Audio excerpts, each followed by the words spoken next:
არათანაბარი პირობები, რომელშიც გვიწევს არჩევნებში გასვლა დაწყვეტს. ჩემი პასუხი არის ერთადერთი. სწორედ იმაზე მეანიშნებს, რომ ადგილობრივი არჩევნები დღეს არის შექმნილი ვითარებიდან ერთადერთი სოციალობით მოვდივართ.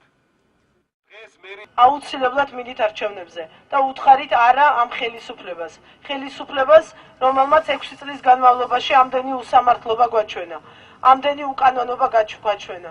მე ამ ბრძოლას რა თქმა უნდა არ შევაჩერებ, მაგრამ გაცილებით უფრო ძლიერად, გაცილებით უფრო მყარად შევძლებ თქვენი ინტერესების დაცვას იმ შემთხვევაში თუ კი მეგნებმა მანდატი. თინა ხიდაშელი, რომელიც გამოირჩევა თავისი ერთგულებით ქართული საქმის მიმართ, გამოირჩევა საკუთარი მებრძოლი შემართებით ადამიანის უფლებების დაცვის, ყოველი მოქალაქის უფლებების დაცვის კუთხით არის ჩვენი ერთ-ერთი ყველაზე სერიოზული კანდიდატი საკრებულოში.